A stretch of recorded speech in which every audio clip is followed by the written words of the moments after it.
All right, let's get started with Activity 4 for Unit 3. We're going to start off by figuring out how to use our calculators to calculate angles and ratios using trigonometry's sine, cosine, and tangent ratios.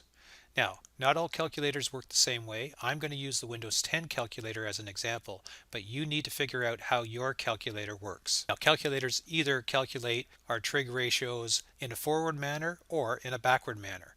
But the first thing you need to make sure is that your calculator is dealing with degrees and not gradients or radians.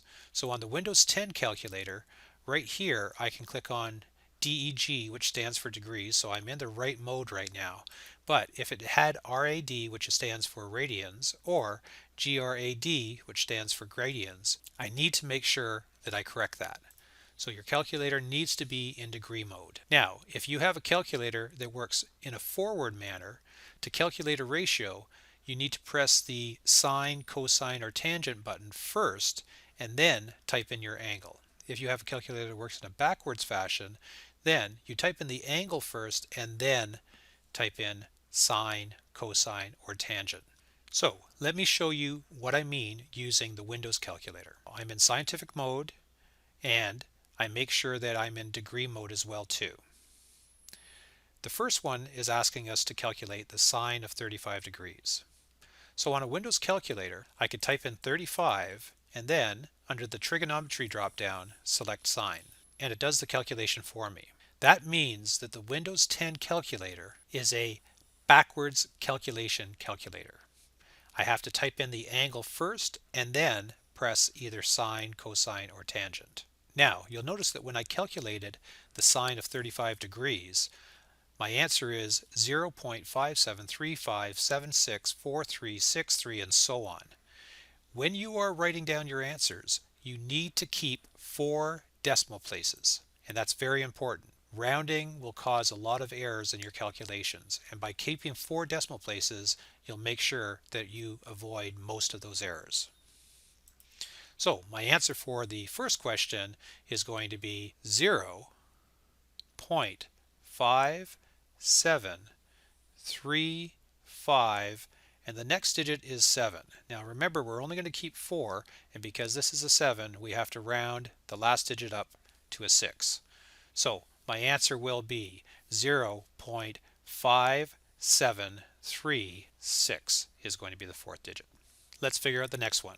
Now remember, the Windows calculator is a backward calculator, so I have to type in the angle first. So I'm going to type in 45 degrees, then trigonometry drop down and click on the tangent button. And my answer is going to be 1.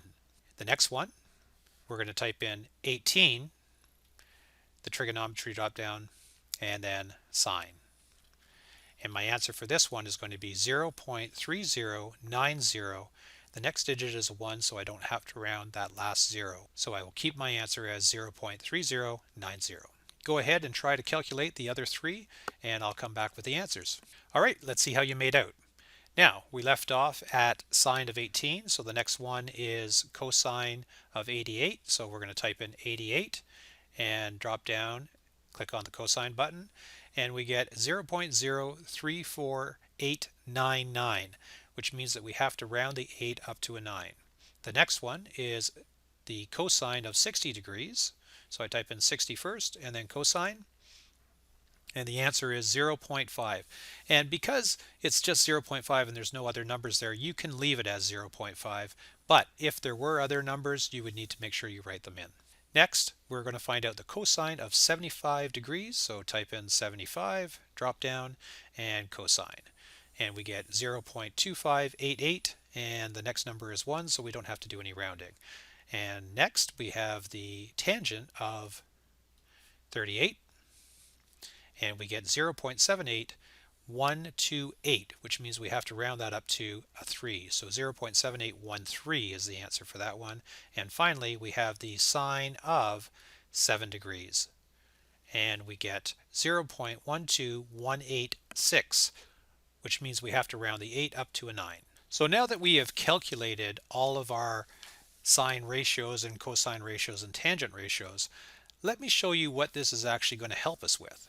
If we have a right angle triangle, let's take a look at sine of 35 degrees. If we have a right angle triangle, and I apologize for my sketch here, but use your imagination and pretend that it's a right angle triangle. Okay, if I know that there's an angle right here that's 35 degrees, the first thing we should always do is label our diagram. So if this is the angle down here that we're looking at, then this is the opposite side, this is going to be the adjacent side, and the side across from the right angle is always hypotenuse. And from our acronym SOHCAHTOA, we know that sine is equal to the opposite side over the hypotenuse side, or the length of the opposite side over the hypotenuse.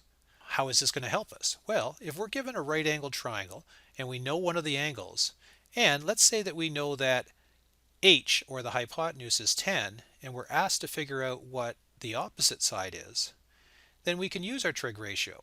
Because we know that sine is opposite, let me just write that down, sine is equal to opposite over hypotenuse, I could fill things in right now and I could have x over 10 because that's opposite over hypotenuse. And I now know, because the angle is 35 degrees, that has to equal this. And so all I have to do now is multiply both sides by 10, and I can find out that x is going to equal 5.736. So using our trig ratios in this manner, we can determine the length of some of the sides that aren't given in a right angle triangle, as long as we're given an angle and the length of one of the sides. We'll be able to calculate, using trig ratios, the length of the other two sides.